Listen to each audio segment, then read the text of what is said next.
And by this we can know the meaning, at least. Okay. What kind of meaning this specific text of the Quran was revealing to the people in the 7th century. And then we have the other dimension, which is the dimension of the text as it is now. The arrangement of the Quran is not the same arrangement of its revelation. It has been rearranged in different ways. And this kind of rearrangement is very important because this is the Quran which influenced the Muslim people from the 1st century till now. Okay. This kind of arrangement has some meaning, some significance. Okay. So in one way, we look at the Quran as a multiplicity of texts, and we look at it as one unified texts. And here, by recontextualization, we have at the beginning the total context, the 7th century context, the 7th century of the pre-Arabic Peninsula, in the international political and economic, situation. What kind of tribal conflict, what kind of tribal system was there? What is the difference between the north and the south? What is the difference between the desert and the villages, the settled, villages and cities like Mecca, like Medina? What kind of religions also was there? Because we know Christianity was there, Judaism was there, other non-revealed religion was there, because there was an intertextuality between the Quran and this religion. There is some sort of dialogue, sometimes violent dialogue within the text. We have to understand this. And this would enable us, in the long run, okay, maybe to look to what is historical in the text, what is limited to in time and space, and what is universal. Of course, the question will not be answered and closed, because in every age the question also will be raised. Maybe what is universal now will not be universal next generation. Some people think this would damage the Muslim belief in the divinity of the text. My point of view of departure is as simple as that. Even God, speaking to man, his speech has to be regulated to human limitation, human boundaries. And this is a very understandable. I mean, if I'm talking to my child, okay, I'm using his language, not my language. So God's speech, okay, is limited in form, limited in cultural background. It could not be understood without this. But of course, because it is divine, it contains an element of universality, encoding element that could be decoded in every age. But I have to be very careful, okay, to protect myself from my desire, okay, as a scholar, from bias as a scholar, to pretend that everything is decoded, and therefore, and this is exactly what some people are doing, claiming that every scientific theory, every scientific finding, okay, discovered this century, there is a root of this discovery in the Quran. This is a tafsir ilmi, or the scientific interpretation of the Quran. It's very hard. I mean, I have been working for this for the last 20 years, and I give, for example, well, let me give you an example like maybe Shahrur have told you about this, the inheritance law. The inheritance law, in general, is as much as a law dedicated to the blood relationship. And this was exactly the tribal society. Okay. So according to the closeness in blood relation, the more inheritance was given. So here, if I put it into the context where women, for example, did not receive any portion of inheritance, okay, nothing at all. Even the first Muslim generation opposed the injunction that the Quran said you give a girl a female half shape of a male. The Muslims did not easily accept this not to say apply it, okay, because it was strange. And if you look to what kind of argumentation they used, you can understand it. So, okay, I know from the objectives of the Quran, okay, and this is another process of looking to the universal, that equality is there in creating man, male and female from one soul. Equality is there between Muslims and non-Muslims. Equality is there between Arabs and non-Arabs. Okay, this is basic teaching. But in historical context, sometimes there is violation to this basic. If the Quran gave or treated a woman like half a man, it was understandable. I mean, if the Quran, I think if the Quran just started by teaching equality, no one would accept it. Okay? It's like prohibiting alcohol consumption in gradual steps. If the Quran just came to in a society where everyone is enjoying, who can say no, you cannot consume alcohol, no one would listen. So there is here a gradual process of introducing things to the society. So, and now I know if I say, okay, well, it was okay in the 7th century, but now it is not okay. Now it is not okay because sometimes a woman has a job, she is responsible for the family, and a man does not have a job. Okay. We are talking about patriarchal society, but now this is, in a way, it is changing. And here, it is very possible if we say, well, let's make it equal. If we do this in the law, I think we are not against the Quran. Okay.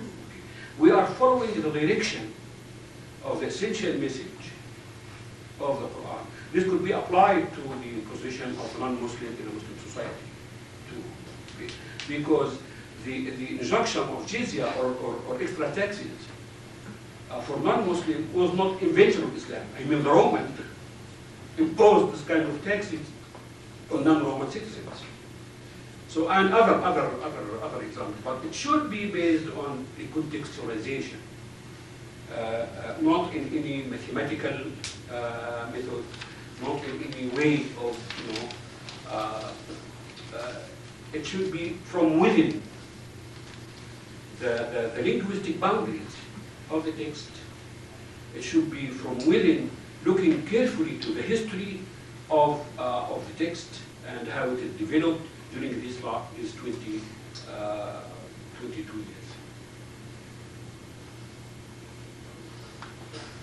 You have a second question? Yeah. Shall I ask it or shall I wait? Well, actually, the second might lead to the third, so I don't want to monopolize. And that actually goes back to the earlier comments about the Mu'tazilites. I've always been very interested in Mu'tazilites and the way they developed, and I'm interested in the socio-historical context of the time that they developed, and in the interaction and the struggle between the Abbasid and the Umayyad. I'm interested in finding out more about the nationality, if you may call it that, or the ethnic identity of those who advocated the idea, and their relationship to the Abbasid. Yes. In social and political and religious terms. Well, if we just see the names of the founder of this theology, they are not Arabs. They are Mawali. Non-Arabs who are under the protection of Arab tribes. Well, as like another group, the Khawarij, was basically Bedouin from scattered tribes and weak tribes, other than the strong Quraysh tribe of the Prophet. Okay. So those who started this movement, very clear from these names, it's Mawali. Okay. They're non-Arab. They were not Persians. Well, some of them were Persians, but the Abbasid movement, before it reached power, okay, in the recruitment to people in order to fight against government. When people gathered together in one front, okay, to fight against a certain regime. And this front was very open to some Shi'i people, supporters of Ali and his family, and some from Persian background, and most of the Shiites came from the Persian background. This is very interesting. So it was non-Arabs in general, okay, whether they are from Persian background or from other non-Arab background, including the Shiites, especially the Zaydis. Now the Zaydis are in Yemen. Okay, so they gathered together under the ideology of Rashidis, fighting against the Umayyad ideology. And when revolution succeeded, and it happens in every revolution, only the powerful group, okay, would try to eliminate other group, and that's exactly what happened after the Abbasid was established as a state. That's why the opposition to the Abbasid, the Shi'i opposition, started very early through the Abbasid period. That's why they are very, very powerful in emphasizing the fact that knowledge and reason, necessary knowledge, is open to every human being, regardless of color or race or language or culture. The very beautiful allegory that conveys this is the personality of Hayy ibn Aqdal in the philosophical metaphor allegory, as Hayy ibn Aqdal, as someone who is living in an island, empty, and we don't know from where he comes, okay? And this is very, very important philosophical allegory, because this lonely man, like Robinson Crusoe, okay, in this island, and we don't know how he was born. There's no specific indication in this allegory. He could step by step, okay, by penetrating into nature. First of all, to his own body, okay, and then to the animals around him, and then to natural phenomena, and he reached the knowledge of God completely. And he even got in a devotion to serve his God without knowing language. Okay, and then another man from another island escaped his community to this island because he was persecuted, and he met this man, and he taught him language, and he was surprised that the man's knowledge is the same knowledge revealed in a holy religion. This is the example of the human being, as those Mu'tazilites dreamed about. A human being which does not have its capability from being an Arab or a Persian or a Greek. It's just a human being. And that is exactly, the example of human reason, of human, the capability of human reason to penetrate the metaphysical world, not only the physical world. And this is, if we call it, this is enlightenment, this is reason in enlightenment. And it started very, very early in Islamic history, but again, the political interference damaged everything. Thank you. My question is on a different note. I understand that the former colleague of yours who wrote the condemnation of your work that prompted Al-Badri to initiate proceedings against you is now the colleague at Cairo University. Oh! Report, Shaheen? You are following the very recent news. Yes. I understand that Al-Badri is now going after Shaheen for a very similar critique. Right. Would you care to comment on that at all? Well, my comment on this, because some newspaper in Egypt contacted me, and they expected me to be very happy. But in fact, I wasn't. When you start a fire in your neighbor house, it's very likely that it will catch your house. Okay. I wasn't happy, and this was surprising to the reporter who contacted me. Like I said, look, this is a very dangerous thing. Okay, and it's a crime to be happy about it, because the man who's suffering now is the man who caused all the trouble to me. Okay. That was my comment, and I think this will be all of my comment.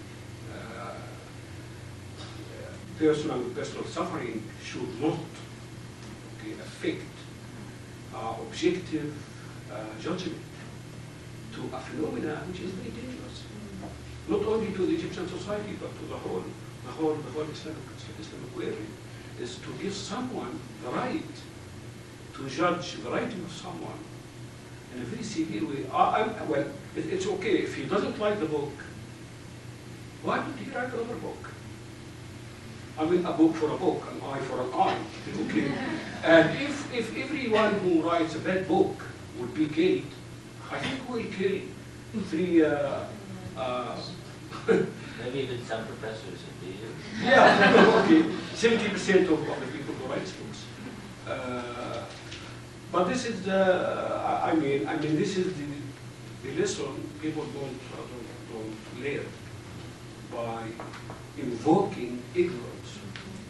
Okay, that's exactly what my word. That Abdul Sabur Shaheen, when he attacked me, and he is a professor at the university, and he's a professor of linguistics. Okay. But in his academic report, he conveyed a complete stupidness about linguistics. Because he said, well, Abu Zayd is using so many funny vocabulary, like, semantics, semiotics.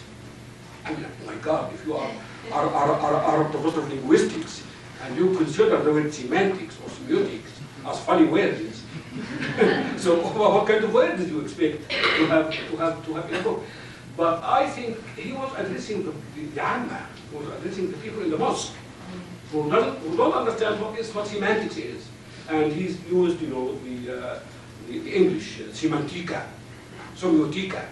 So when you address the people in the mosque and say someone is talking about the Quran and saying semantica and politica, of course the people will be furious. I mean, they don't understand.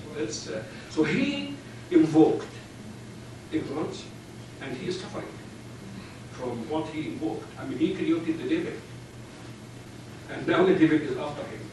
Okay, I'm not happy about that, but I'm going to support him. I mean, my wife will divorce me if I support him. Well, by the way, she was very angry because the law changed after our case. So in fact, this man will not be able to do to him. So my wife was very angry because the law changed it. Well, this is kind of joke, of course. She's not serious about that. Yeah. I wanted to ask you about how can you explain that traditionalist dogma or discourse seems to be much more popular and effective than reformist and modernist, especially today.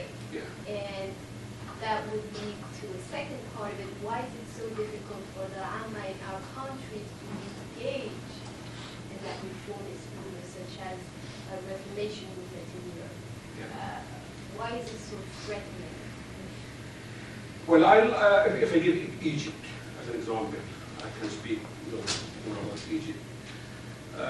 If you look to the situation in the beginning of the 1920s till 1950s, till the revolution. Okay. This was a multi-political party system.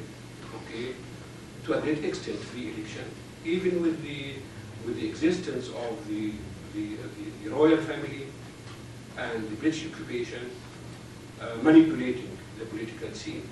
Okay. But the parties, to a great extent, were able to address the people. And this kind of openness was very efficient with the educational system. Okay. Even the educational system before the revolution was much better than the educational system after the 50s. And so if you have an open public sphere, okay, where everyone can talk and can speak and have the right to vote, and he knows that his opinion will be respected. So you have a public open sphere public policy sphere, people are unable, are able to get more understanding what is this. That's why Pa Hussein and others were addressing the public, and that's why during the newspaper were more successful than we are. After the revolution, of course, the revolution, the 1952 revolution, has achieved so many good things in terms of the social welfare of the people, but it absolutely diminished, abolished democracy. Okay, so closed the public sphere of debate. And with this, the educational system started to be badly influenced gradually. Okay. If you look to the university, for example, interference in the university. First of all, in 1954, it was this movement of cleans university, and it was really a political movement in which more than 100 professors were dismissed, including in those professors liberal, Marxist, Islamist. Okay, so in fact, they cleaned the university from people who are able to think and to provoke thinking. And the interference in the university started to be more intense after we reached the 70s. If you look to the Cairo University now, it's not so much different than other university. Okay, professor has a book, a textbook, and textbook is limited in the pages according to the hours of the course. And this is by the regulation of the university. I mean, if I'm teaching 2 hours, the book should not exceed 150 pages. If the course is 3 hours, it could be 20 pages. So there is no, making paper, going to the library. There is no, it's just the book written by the professor. And here the professor don't write books. Okay, they just quote other books by paste and copy. Okay, and they sell books, and this is very, very good business. So if a university is regulating how much